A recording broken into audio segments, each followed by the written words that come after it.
ሰላም እንዴት ናችሁልኝ?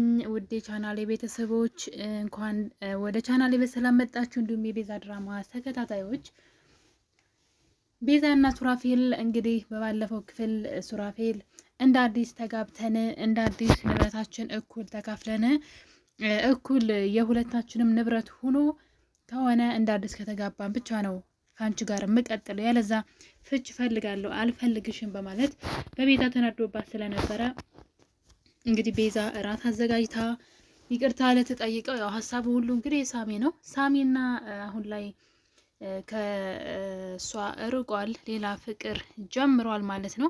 ስለዚህ ይሄ ደግሞ ለሱራፌል እና ለቤዛ በጣም አሪፍ ነው። ብዙዎቻችን ስንፈራ የነበረው ሳሚ ቤዛን ያፈቅራታል፣ ቤዛም ታፈቅረዋለች፣ ለዛ ነው ብለን ነበረ። ነገር ግን ሳሚ በፍጹም ከቤዛ ጋር ከዚህ በኋላ ላይገናኝ ለአንዴና ለመጨረሻ ጊዜ ከህይወቷ ወጥቷል ማለት ነው።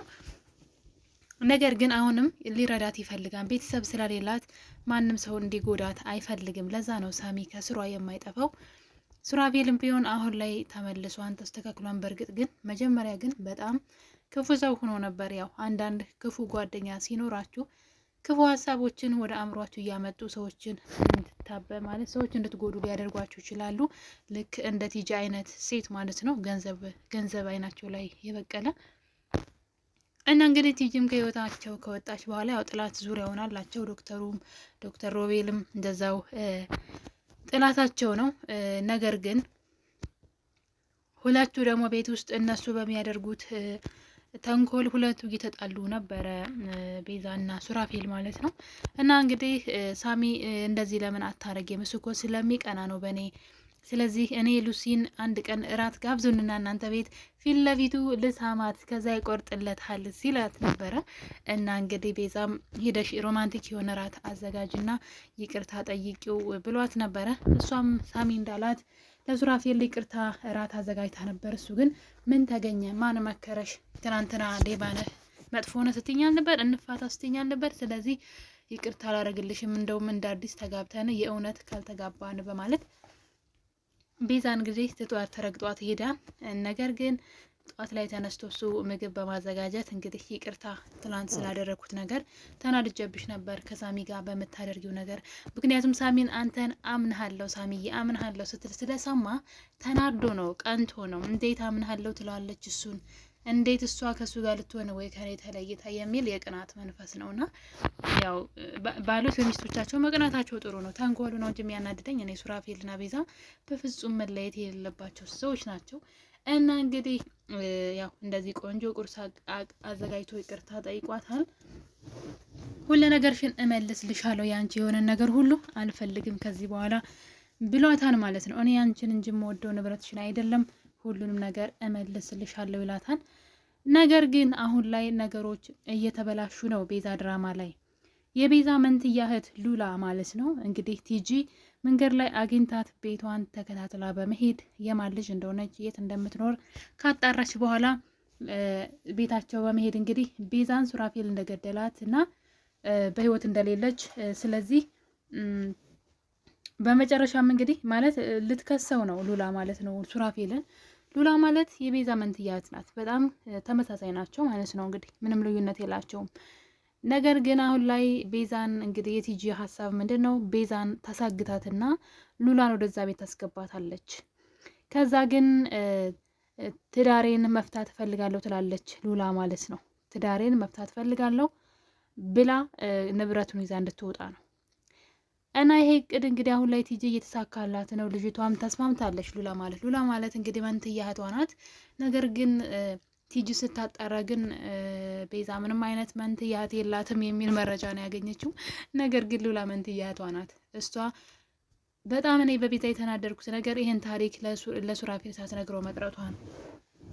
የሆነ ጊዜ ጠይቋት ነበር፣ ለምንድን ነው በህይወትሽ ውስጥ ሴቶችን በጣም ታቀርቢያለሽ፣ እነሱም ደግሞ ይጎዱሻል፣ ምንድን ነው ምክንያቱ ሲላት አንተ የማታውቀው ይሄኛው ሌላኛው የህይወቴ ክፍል ነው ስትል ነበር። ነገር ግን አሁን አልነግርህም ብላ ረዥም ነው ታሪኩ ብላ ርዕሱን ትዘጋዋለች። እንግዲህ መንትያ እህቷ ጠፍታባታለች ማለት ነው። እና በዚህ አጋጣሚ እንግዲህ ሉላና ቤዛ ሊገናኙ ነው። ነገር ግን ቲጂ ሴራዋ ምንድን ነው? ሉላን ይችኛዋን ቤዛን አሳግታ ሉላን ወደዚህ ቤት በማስገባት የቤቱ ባለቤት ንብረት ከዛ ፍች እንድትጠይቅና ንብረቱን ይዛ እንድትወጣ ነው ቲጂ ሀሳቧ። እና በዚህ መሀል ምን እንዳሳዘነኝ ታውቃላችሁ? ሱራፌል ንብረቷን ሁሉ በስሟ አድርጎላታል። እሱ አንሶ ደግሞ አሁን ላይ ቤቱንም በስሟ ሊያደርግላት ነው።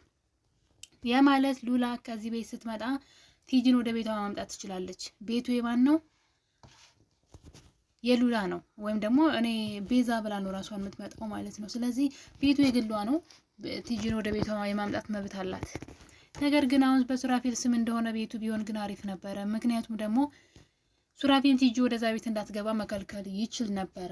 ያ ደግሞ ሉላ ቤዛ እንዳልሆነች በቀላሉ ማወቅ ይቻል ነበር። አሁን ግን ትንሽ ነገሮች ሊበላሹ ይመስለኛል። ሱራፌል ግን መቼም ሚስትህ አጠፋብህም አይደለ? የፈለገ ቢመሳሰሉ ሚስትህ ቤዛ ልትጠፋባ አትችልም። በነገራችን ላይ ያችኛዋ ትንሽ ዱርዬም ነገር ናት። ንግግሯም ድርጊቷም የዱርዬ ነው። ቤዛ እንደማትመስል ግልጽ ነው። የፈለገ በመልክ ቢመሳሰሉ ማለት ነው።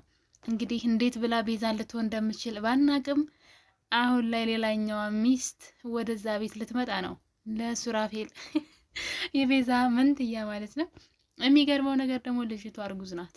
ከፍቅረኛዋ አርግዛ ምን ልሆንልሽ ቲጂ የርጂ ስትላት በቃ ሱራፌል ያንተ ነው ትለዋለሽ ነው አባባሏ። ነገር ግን ደግሞ ሱራፌል ልጅ መውለድ አይችልም። በምን ምክንያት እንደው አላውቅም። ግን እዚህ ቀደም እንደውም ቤዛ ልጅ እንውለድ ተባብለው ነበር ከቤዛ ጋር። ከዛ ለምንድን ነው ልጅ መውለድ ያልቻል ነው አለችው ቤዛ። አሁንም ያን መድኃኒት የተጠቀምክ ነው ስትለው ኧረ እኔ በፍጹም እየተጠቀምኩ አይደለም ማለት እና ለምንድን ነው ልጅ መውለድ ያልቻል ነው እያለች ሱራፌልን ስትጠይቀው ነበረ ቤዛ እንግዲህ ማለት ነው። ነገር ግን እንግዲህ ሱራፌል ልጅ መውለድ አይችል ይሆን አላውቅም። ወይ መድኃኒት የወሰደ እንደው በፊት ቲጂ ናት ከቤዛ በፍጹም ልጅ እንዳታረግዝ ልጅ እንዲኖርህ አይደለም እዛ ቤት የምትገባው ንብረቷን ለመዝረፍ ነው ብላው ነበረ። በዛ የተነሳ እንግዲህ አያችሁ አይደለ እንዴት ድራማ እንደሰራችባት። እና ሱራፌል መቀጣት አለበት። በነገራችን ላይ ከቤዛ ልጅ እንዳይኖረው መድኃኒት ይጠቀም ነበር እሱ ማለት ነው። እና ይሄ በጣም አደጋ ነው። እና እንዴት አድርጋ አእምሮውን ትዕግስት እንደበረዘችው እንደዚህ ማየት ይቻላል። ነገር ግን አሁን ወደ ራሱ ሲመለስና ከሷ ሲርቅ በጣም አስተዋይ ሰው ነው የሆነው። ቤዛም ያው ቶሎ ልታምነው አልቻለችም። በእያንዳንዱ እንቅስቃሴ እንዲህ ላደርግ ነው እያለች መሳቀቋን ቀጥላለች። አሁን ግን ቤቱን በስሟ ሲያዞርላት ብዙ ነገሮች ይበላሻሉ ማለት ነው። አሁን ላይ ቲጂ እዛ ቤት እንደፈለገች ትፈነጫለች። ልጅቷን ፍች ብትፈልግ ቤቱ ሁሉ ንብረቱ ሁሉ የብቻዋ ነው፣ ይዛ ትወጣለች ማለት ነው። እና ይሄ ከባድ ነው። ብቻ ቤዛ እንዳትገላት እየፈራሁኝ ነው ቲጂ ማለት ነው። ቤዛን እንዳትገላት እየፈራሁኝ ነው። እና እንግዲህ ቤዛ ድራማ አሁን ላይ ሌላ ታሪክ ውስጥ ገብቷል ማለት ነው። ብዙዎቻችሁ ኮሜንት ላይ እያየው ነበረ። እንደው ድንገት ቲጂና ሉላ መንገድ ላይ ተገናኝተው የቲጂ ሴራ በከሸፈ እያላችሁ ነበረ። በመልካም ቢጠናቀቅ ደስ ይለኛል። ያቺ ልጅ ወደዚህ ቤት ባትመጣ ማለቴ እንደዚህ ቤዛን አግተው ወይም ቤዛን አሰቃይተው ሳይሆን እንደዚሁ ቤዛ ነኝ ብላ ራሱ ብትመጣ ይሻል ነበረ። ነገር ግን እንደዛ የሚሆን አይመስለኝም። ሌላው ደግሞ ሱራፌል እርግጠኛ ነኝ ሚስቱን ይለያል። የፈለገ ቢሆን የፈለገ እንደው ቢመሳሰሉ ሚስቱን መለየት ሊያቅተው ይችላል ብዬ አላስብም። እንደዚሁ አይቶ ይለያታል። ተግባሯ፣ ንግግሯ፣ ድርጊቷ ሁሉ የእሱ ሚስት አብረው የኖረችው ሁሉ ዘመን አብረው የኖረችው ሴትና ያቺ በአንድ ቀን መታ የምትደናበረው ሴት አንድ ሊሆኑ አይችሉም። እያንዳንዱ ህይወትን ላትለምደው ትችላለች እና ስለ ቤዛ የምተነፍሰውን ትንፋሽ ሁሉ ያውቃል ሱራፌል። ስለዚህ ተመሳሰሉ ተብሎ ቤዛ ከጠፋችበት በጣም ነው የምገረመው። ነገር ግን የቲጂ ድራማ ተጧጡፎ ቀጥሏል። ብቻ ሀሳቧ መጥፎ ሀሳቧ ሁሉ እንዲከሽፍ ነው ምኞታችን። እሷ ለገንዘብ ስትል ማታደርገው ነገር የለም። ሌላ ደግሞ እንግዲህ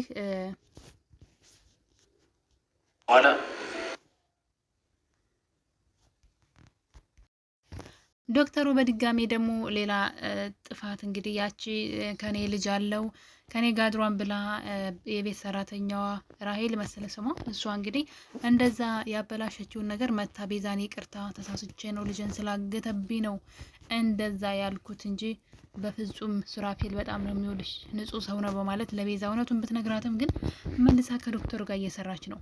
እንግዲህ ዶክተሩ ጋር መኪና ውስጥ ገብታ ሱራፌል ለቤዛ ቤቱን በስሟ ሊያዞርላት ነው ስትለው ዶክተሩ በድንጋጤ ሊሞት ነበረ። ይሄ ነገር የሚፈለግ መሰለኝ አይደለ?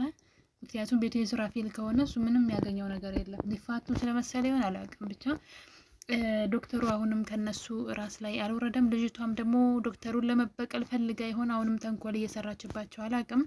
ነገር ግን ቤዛ ሱራፌል እንደዛ እንዳላደረገ ደርሳበታለች ማለት ነው። አሁን ላይ ቤቱን ንብረቱን ሁሉ በስሟ ሊያደርግላት ነው። ይሄ ነገር ግን በጣም ነው ከባድ የሚሆነው በተለይ ለቤዛ።